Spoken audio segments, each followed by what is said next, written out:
उस बहुत बड़े बंगले में बहुत ही छोटे से आदमी सिन्हा साहब रहते थे। पुलिस विभाग के थानेदार के पद से रिटायर हो चुके थे। पत्नी का देहांत हुए 2 साल हो चुके थे और उनके इकलौते नौकरी पेशा बेटा और बहू उनसे दूर दूसरे शहर में रहते थे। इतने बड़े बंगले में सिर्फ वो थे और उनका एक नौकर रामू, जो दिन भर उनके साथ रहता, दिन भर घर के सारे काम निपटाता था और शाम को ही रात का खाना बनाकर अपने घर चला जाता था।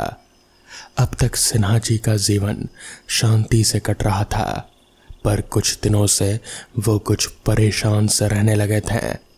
उन्हें ऐसा लग रहा था कि जैसे उनके आसपास कुछ सही घटित नहीं हो रहा था। कभी कभी उन्हें लगता कि बुढ़ापे और इतने बड़े घर में अकेले रहने की वजह से उन्हें ये सब महसूस हो रहा है। रामू के रहते हुए उन्हें कुछ भी महसूस नहीं होता था, लेकिन वो जब अकेले होते हैं तो उन्हें लगता कि कोई और भी है उनके आसपास, जो उन्हें दिखाई नहीं देता था। सिन्हा जी सही थे, कोई तो था, पर कौन? एक दिन रात के खाने के बाद सिन्हा जी अपने कमरे में सो रहे थे। उनके कमरे की लाइट ऑफ थी। हॉल में एक बल्ब चल रहा था।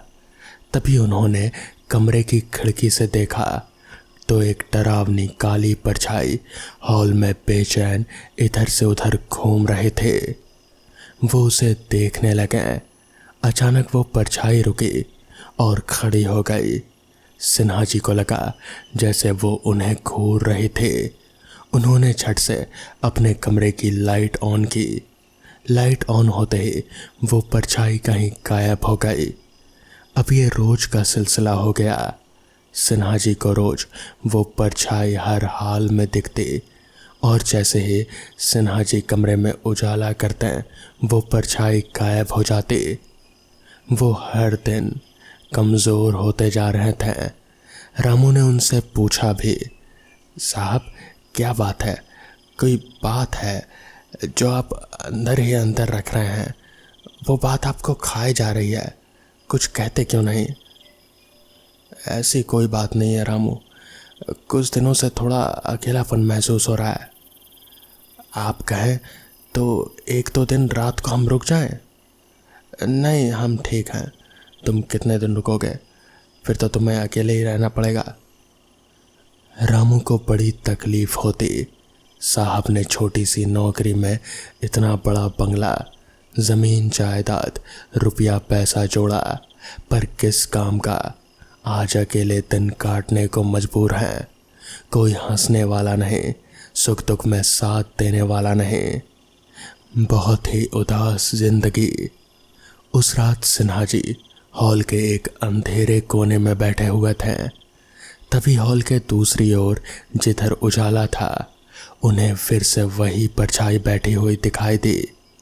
वो परछाई अब उन्हें कुछ जानी पहचानी सी लग रहे थे और तभी उस काली परछाई ने एक और इशारा किया और सिन्हा जी के सामने एक सपने की तरह वो नज़ारा घूमने लगा। वो एक गरीब औरत थी। एक मोटे तगड़े आदमी के पैरों पर गिरकर गिड़गिड़ा रहे थे, छोड़ दो माई बाप, वो मेरा इकलौता सहारा है। उसने चोरी नहीं की, पढ़ लिख कर बड़ा ऑफिसर बनने का सपना है उसका। वो चोरी नहीं कर सकता साहब। तो क्या तू जिनके यहाँ काम करने जाती है वो लोग झूठ बोल रहे हैं? मैं तुझे छोटा और नीचा आदमी लगता हूँ? मैं सच बोल रही हूँ साहब, एक कमरे का ही तो घर है मेरा। सारी रात तो मेरा बेटा वहीं सो रहा था। ऐसे नहीं छोड़ूंगा, जा, छुड़ाना है तो कुछ इंतजाम करके ला। वो आदमी कुटिल मुस्कान के साथ बोला, जी साहब अभी जाती हूँ। कहती हुई वो औरत पैसे के इंतज़ाम करने के लिए दौड़ गई। अब वो बड़े लोग आ गए। सुनो दरोगा, जितना पैसा चाहिए ले लो, ये लड़का यहाँ से निकलना नहीं चाहिए। बराबर सज़ा दो इसको। इसकी इतनी औकात कि हमारी घर की लड़की से प्यार करेगा। वो आदमी उनके जाने के बाद लॉक खोलकर उस लड़के पर टूट पड़ा। उसकी माँ जब आई तो उसे उस लड़के की लाश मिली। वो मोटा दरोगा बोला, देख, तू कह रही थी चोरी नहीं की, शर्म से खुद को ही फांसी लगाकर आत्महत्या कर ली इसने। उस औरत के आंसू सूख गए। वो सब समझ रहे थे और स्याह अंधेरे में डूबती जा रहे थे। सिन्हा जी जैसे नींद से जागे हों।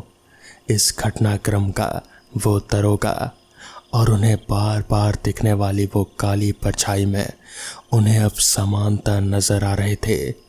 वो परछाई और वो दरोगा उन्हें बहुत जाना पहचाना सा लग रहा था। वो अब बेचैन से दिखने वाली काली परछाई कुछ शांत दिख रहे थे और अब सिन्हा जी बेचैन हो रहे थे। अचानक वो परछाई जोर जोर से हंसने लगी। सिन्हा जी अंधेरे कोने से उठे और उजाले की ओर बढ़ने लगे। तभी वो काली परछाई गायब हो गई। सुबह जब रामू आया तो सिन्हा जी कुछ और ज्यादा डरे हुए लग रहे थे, लेकिन पूछने पर फिर टाल दिया। अब तो जब वो दिन में भी किसी अंधेरी जगह पर होते हैं तो वो काली परछाई उन्हें दिखाई दे जाती थी, और वो जब उसकी ओर उजाले में जाते हैं तो वो गायब हो जाती। आज उन्होंने रामू को घर जल्दी भेज दिया। मुझे भूख नहीं है रामू, मैं आज रात दूध पीकर ही सो जाऊंगा, खाना मत बनाओ। लेकिन ऐसे कैसे साहब, मैंने कहा ना रामू, मुझे अकेला छोड़ दो, मैं अकेला रहना चाहता हूँ।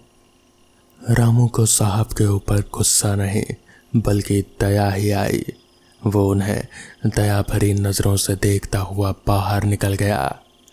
आज रात फिर सिन्हा जी हॉल के उसी अंधेरे कोने में बैठे हुए थे और थोड़ी देर बाद वही हुआ जिसके होने के वो आशंका कर रहे थे।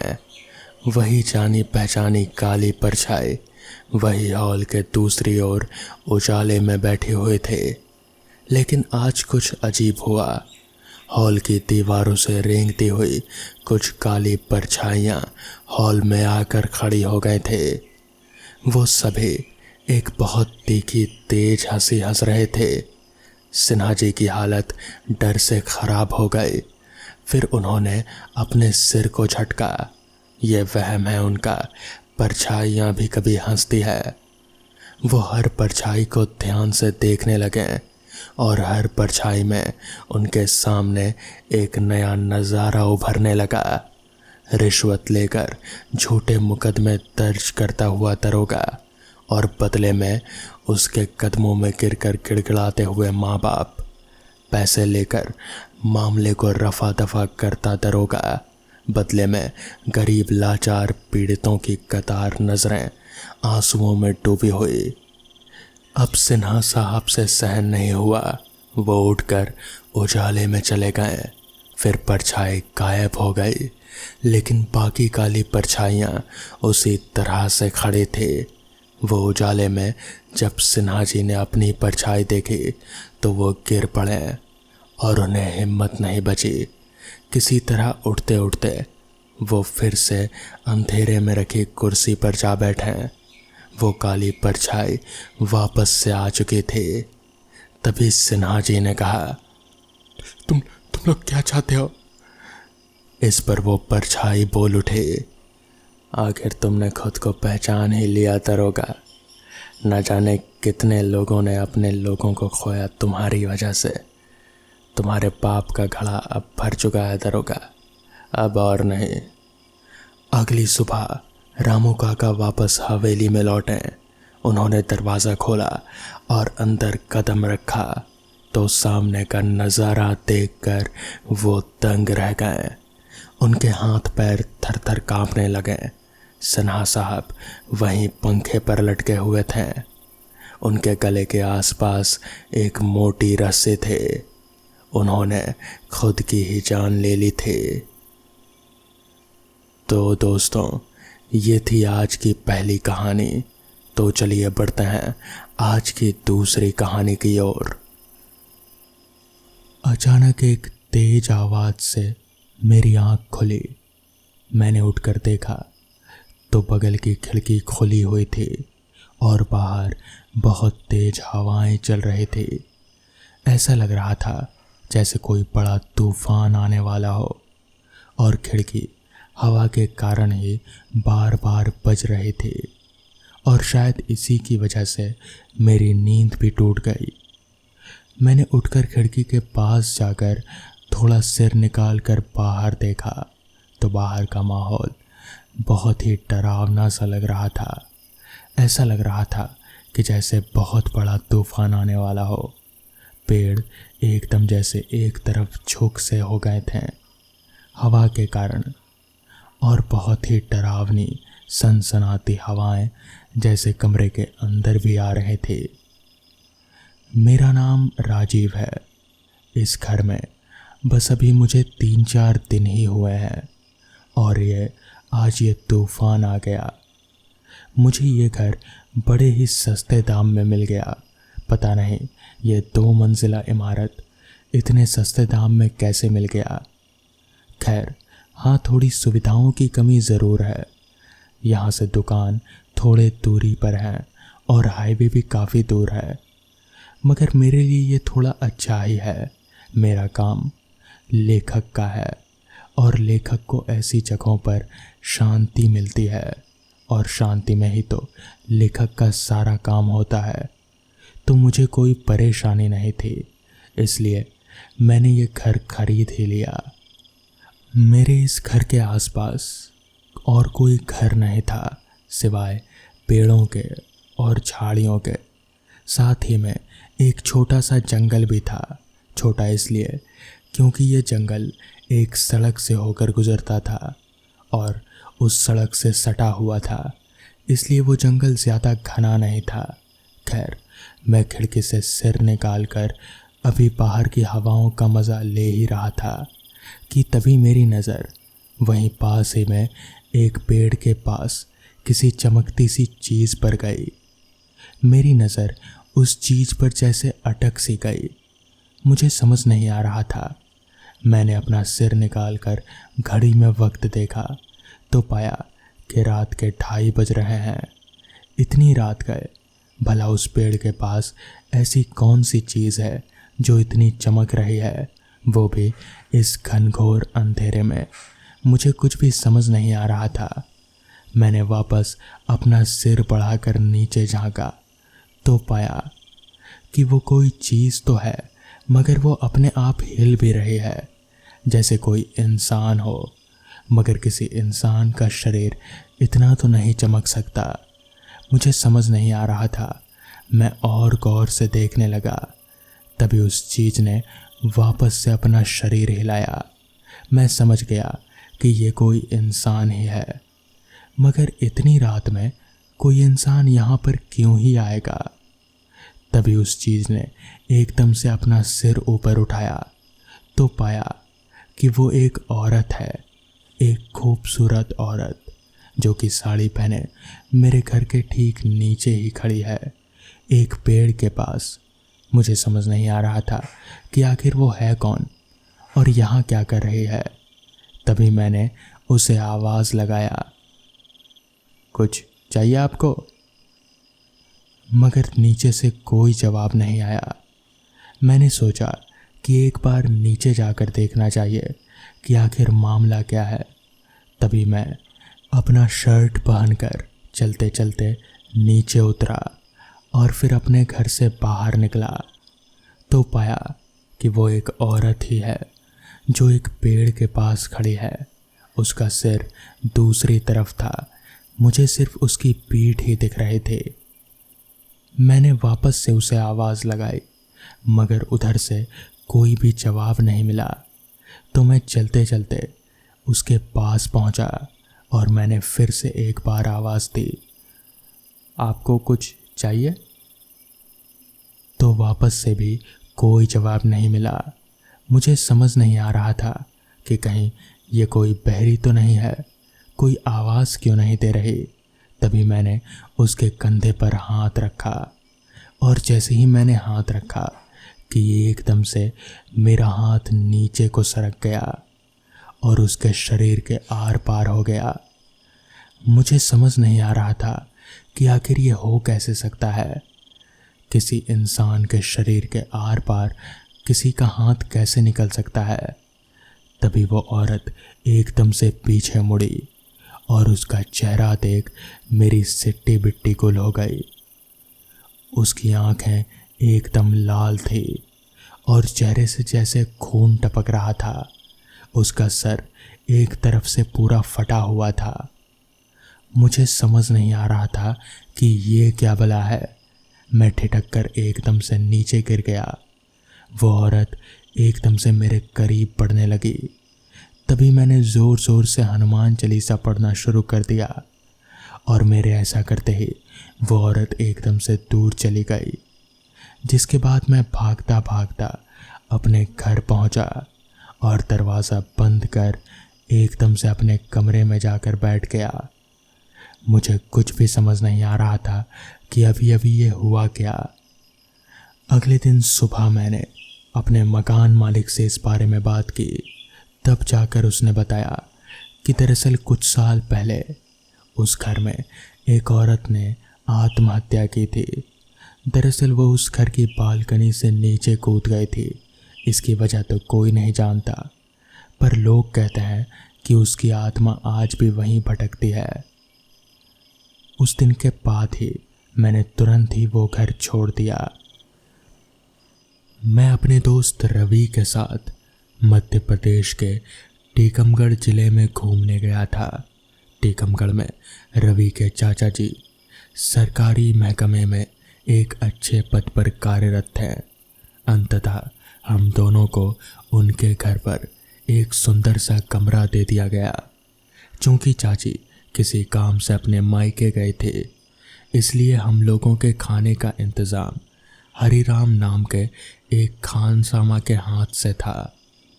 कुछ दिन के बाद जब चाचा जी के साथ अस्पताल के देखने लायक स्थानों पर बात चल रहे थे, तो उन्होंने बताया कि थोड़ी दूर पर एक पहाड़ी है जिस पर काली माता का मंदिर है। उसे विंध्याविष्णुनी कहते हैं। मंदिर पहाड़ पर बना है। गाड़ियाँ पहाड़ के नीचे छोड़कर पैदल चढ़ना होता है, पर शाम से पहले वापस आना ज़रूरी है। शाम के बाद उस इलाके में एक शेरनी घूमती है और अगर किसी कारण से देर हो जाए तो रात बिताने के लिए नीचे एक डाक बंगला है जो अंग्रेज़ों के ज़माने का है। खबर सुनकर हम दोनों बेहद ही खुश हो गए और जाने का प्रोग्राम बनाया। चाचा जी ने डाक बंगले के खानसामा रहीम मियाँ को खबर कर दिया, वो खाने की व्यवस्था रखेगा। हम लोग एक सरकारी जीप में सवार होकर निकले।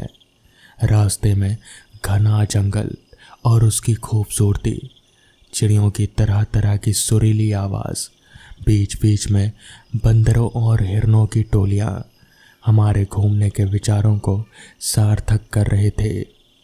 आखिर हम उस पहाड़ के नीचे बने हुए उस डाक बंगले में पहुंच गए। गाड़ी वहीं छोड़ सामान कमरे में रखकर हम चाय पी रहे थे। तभी खानसामा रहीम मियाँ ने बताया कि वो हमारे लिए बहुत चिंतित है, क्योंकि ये शेरनी आजकल दिन में भी घूम रही है।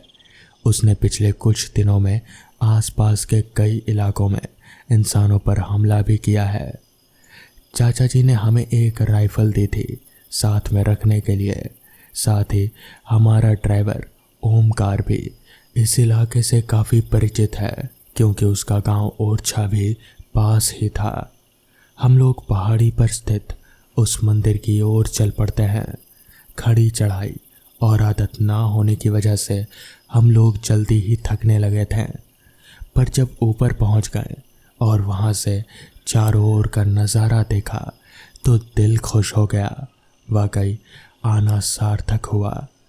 दोपहर तक एकाएक काले बादल छाने लगे तो ओमकार ने हमें तेज़ी से नीचे चलने को कहा, क्योंकि तेज़ बारिश के आसार बन गए थे। हम उन खूबसूरत वादियों को छोड़कर तेज़ी से उतरने लगे और तभी हमें दूर कहीं शेर की गर्जन सुनाई दी, जिससे हमारी गति और भी तेज हो गई और तकरीबन दौड़ते हुए हम नीचे जीप तक आ पहुंचे। जब हम वापस आ रहे थे तो बारिश शुरू हो गई थी, पहले धीरे फिर बहुत तेज, साथ में चलती तेज हवा चारों ओर पेड़ों का मस्त हाथी की तरह हिलते हुए हमारे डर को मानो और भी बढ़ा रहा था। सोने पर सुहागा थे वो घनघोर काले बादल और तेज बारिश। तभी काफी पास से शेर की दहाड़ से हम लोग डर गए। ओमकार भाई ने सिर्फ इतना कहा कि कुछ भी हो जाए आप लोग जीप से नहीं उतरेंगे। जीप जंगल सफारी वालों की तरह ही चारों ओर से सरियों से सुरक्षित हुई थी और पूरी तरह कवर्ड थी। इसमें हम उस तरह की स्थिति में थे जैसे जू में शेर होते हैं। बिना किसी परेशानी के जब हम लोग डाक बंगले में पहुंचे तो देखा खान सामा रहीम मियाँ बेचैन होकर इधर उधर घूम रहे हैं। हमें सुरक्षित देख उनकी जान में जान आई। तेजी से हम लोगों के लिए चाय नाश्ता बना लाए, फिर साथ बैठकर बात करते रहे। रहीम मियाँ हम लोगों को वहाँ की कई कहानियाँ सुनाते रहे।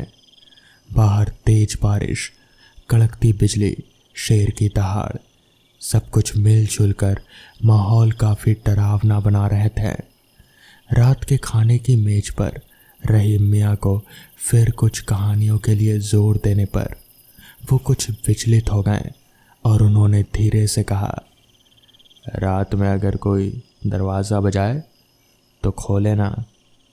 जानवरों के अलावा कई तरह की और भी विधाएँ हैं जो आप लोगों को मैं नहीं बता सकता, आप लोग डर जाएंगे। रवि ने अपनी राइफल को थपथपाते हुए कहा, मियाँ जी फिक्र ना करें, हम लोग देख लेंगे। रहीम मियाँ ने बात को तूल ना देते हुए सिर्फ घुमा दिया और फिर दूसरी बातें करने लगे। खाना खाकर हम लोग बैठे हुए थे और गपशप कर रहे थे। तभी डाक बंगले के गेट के खुलने की आवाज़ हुई और हम सब चौकन्ना हो गए। एकाएक दरवाजे पर दस्तक हुई जोरों से। रहीम मियाँ बेहद परेशान हो गए, तेजी से बोले, मत खोलना, कोई भी दरवाज़ा मत खोलना।